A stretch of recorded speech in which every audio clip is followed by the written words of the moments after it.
सारा इतने शहर हद मुझे तक तो लायन सोचा के भी नाम नहीं से होगा। जानता है। मोगम्बो किसी भी खुश जगह को हुआ। हस्तिनापुर बनाने में हमें कष्ट नहीं कितने होगा, आदमी थे रे कालिया, न हमें कोई तकलीफ होगी। लोमड़ी का दूध पीकर पला है जोगीरा, मेरे मन को भाया कुत्ता मार के खाया।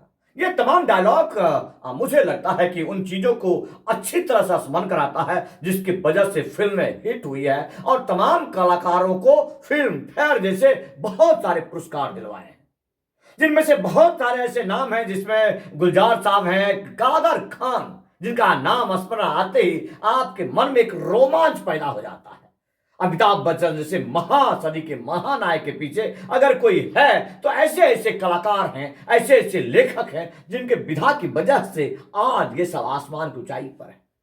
लेकिन हमारा ये सोशल मीडिया, ये कोई छोटा मोटा कलाकार नहीं है, ये भी कुछ ऐसे ऐसे लेखनी देता है या हमारे जैसे लोग अपने अपने देते हैं, जैसे नया नया चीज गढ़ कर देता हूं फिर मैं पुराने लेकर आऊंगा को यहां पर।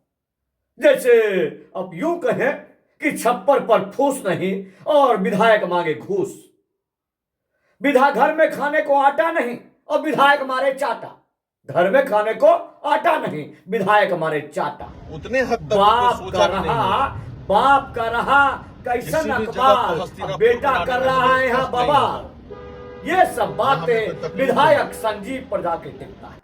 अब मैं मूल बात पर आपको लेके आता हूं। ये तस्वीर तो देख रहे हैं आप, पहचानिए कौन, पहचानिए कौन। अब यहां वास्तविकता आता है, बाप मर गया अनहरिया में और बेटा का नाम पावर हाउस।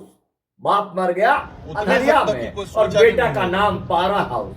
ये बिहार किसी भी सरकार जगह को की, हस्तिनापुर बिहार बनाने में सरकार हमें के कष्ट नहीं होगा। पूर्व मंत्री के न आर हमें एन कोई सिंह, तकलीफ होगी। जो आज जिंदगी और मौत के बीच झूल रहा है, कभी अस्पताल में तो कभी घर में। मतलब यूं समझे कि एक पांव कब्र में लटका हुआ है, बस दूसरा पांव किसी तरह खदसीट करके ये रखे हुए हैं।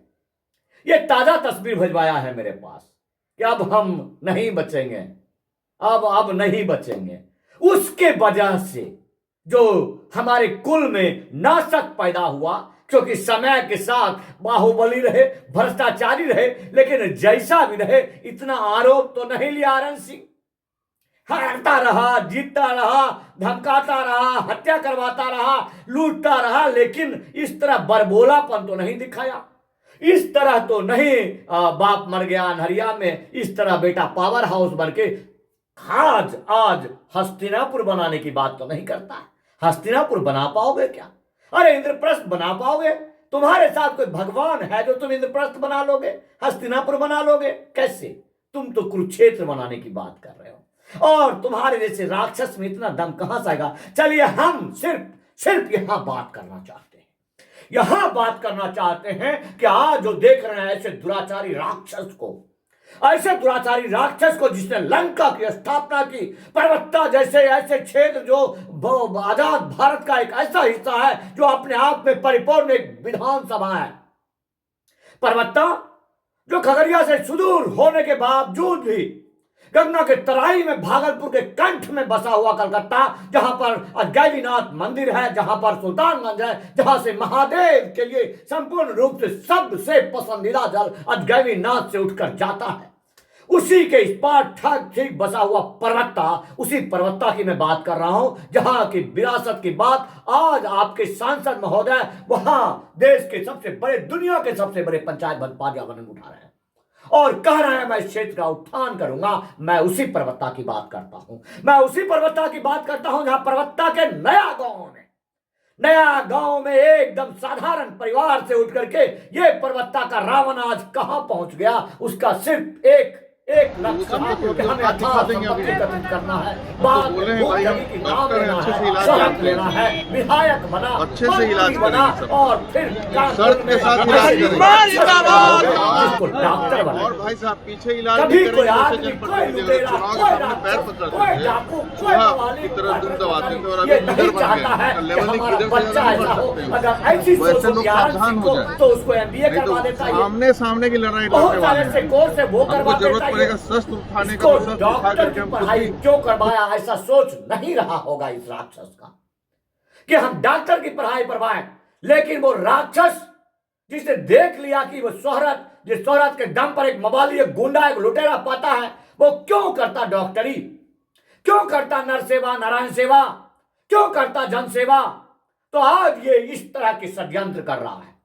मुझे लगता है आप लोगों को भूलना नहीं चाहिए, सरकार अपनी किरकिरी से बख्शने के लिए, क्योंकि एक ऐसे बच्चे को उसने गोद पर बिठा लिया जो बच्चा की कहीं से पता नहीं इसका बाप कौन है, क्योंकि आरन सिंह तो लूटने में लगा हुआ था, आरन सिंह लूटने में लगा हुआ था, आरन सिंह किसी का चीरहरण करने में लगा हुआ था। तो इसको कब वक्त मिला कि बच्चा पैदा करता? ये तो जन्म गया ये राजीव और संजीव जैसा दुराचारी राक्षस, जो कि आज इस स्थिति में बना हुआ है। आज इस स्थिति में बना हुआ है कि आज के गुंडे मवाली उसको सिंहासन दे देते हैं और उसके लिए डायलॉग बताते रहते हैं कि शेर आया, शेर आया, ये सियार आया, सियार आया, ये मैंने कह दिया था। कितने डायलॉग दिए शायद आपको नहीं पता होगा।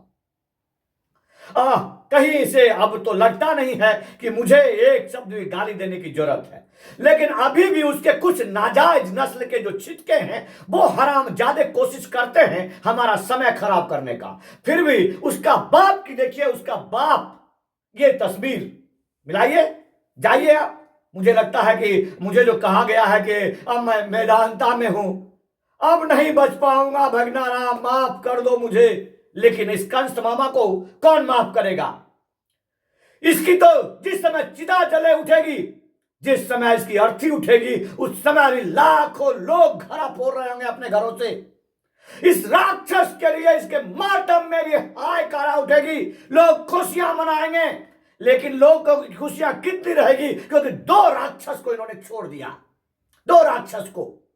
और आप जनता मालिक तो जिता नहीं दिए उसको, कुछ राक्षसों दुराचारियों की वजह से, लेकिन सरकार ने उनको जबरदस्ती किसी तरह विधायक बना दिया। और दूसरा ने सिर्फ सिक्के के दम पर यहां से बेगूसराय निकाय क्षेत्र से एमएलसी बन गया, क्योंकि तमाम मुखिया जी लोग, समिति लोग, वार्ड लोग ने चंद सिक्कों में लिया हुआ वोट को, उसका परिणाम आज उनको भुगतना पड़ रहा है। जब झूठने से तमाम मुखियाओं की हत्या हो रही है, हमला हो रहा है, लेकिन कहां मर जाता है एमएलसी, क्योंकि वो तो अपने कारोबार में लगा हुआ है, ड्रग्स के कारोबार में लगा हुआ है, अवैध शराब के कारोबार में लगा हुआ है, भूमाफियागिरी के कारोबार में लगा हुआ है।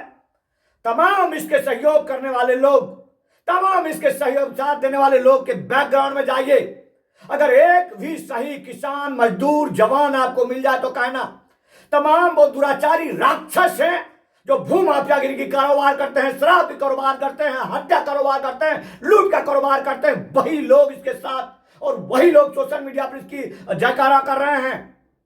अब कहां गया वो? जानते हैं, किसी की खुन्नस, किसी के ठीकरे जब ये देख लिया है कि अब चिराग पासवान जी, जिनके कि अपने ही चाचा इनके विरोध में हैं और किसियानी बिल्ली खम्मान होते, तब इसके उसके शरण में जाके ये बैठ गया। और पशुपति पारस, केंद्रीय मंत्री पशु पारस कहते हैं कि संजीव ठीक कर रहा है, ये ठीक कर रहा है, ये ठीक कर रहा है कि कह रहा है कि हम कुरुक्षेत्र बना देंगे, हम फिर से महाभारत करवाएंगे, हम फिर से लोगों का सर्वनाश संहार करेंगे। ये ठीक है, ये करके वो बिहार में अपनी पार्टी के सामना कर पाएंगे, जिसका वजह है कि वो दर दर की ठोकरें खा रहे हैं। जिस तरह से विधायक संजीव ठोकरें खा रहा है, जिस तरह से विधायक संजीव ठोकरें का रात फिर से देखिए, महसूस कीजिए और देखिए आज आरन सिंह की हालत को। मुझे तरस नहीं आया, बिल्कुल तरस नहीं आया। लाख कोशिश उन्होंने किया कि बार बार कह रहे हैं कि अब वो, चूंकि मानसिक स्थिति उसकी ठीक नहीं है, अत्यधिक शराब पीने की वजह से लीवर, गुर्दा सब उसका डैमेज हो चुका है। बस वो सिर्फ खिसियानी बिल्ली खम्मा नोचे और किसी दिन कहीं कुत्ते की तरह किसी चौराहे पर मिलेगा, वो रोड एक्सीडेंट में मारा जाएगा। देखा है आपने उसके कारवा को चलते हुए? उन्हें गाड़ी का स्पीड देखा है कि जिस तरह मौत के पीछे भाग रहा है, वो हमेशा से सिर्फ और सिर्फ भागते रहता है। ऐसी स्थिति में उस आदमी का क्या होगा, यह आपको तय करना है। बस देखना है इस तस्वीर को, दया नहीं करना है और बताना है इसके कार्यकलापों को। और फिर यह भी बात बताना है कि जिस शस्त्र उठाने की बात कर रहा है, उस शस्त्र उठाने के लिए जिगर चाहिए, और वो शस्त्र ऐसा शस्त्र होना चाहिए जिसमें जल कल्याण हो। और ये जिस शस्त्र की बात उठाने की बात कर रहा है, उस शस्त्र को हम लोग इसके अंदर घुसेरने के लिए सक्षम है। कभी भी, कहीं भी, जहां इसको मिलना हो जगह दे दे, झंडा गाड़ दे, हम बुखार करके इसके अंदर घुसेर देंगे। जय हिंद, वंदे मातरम।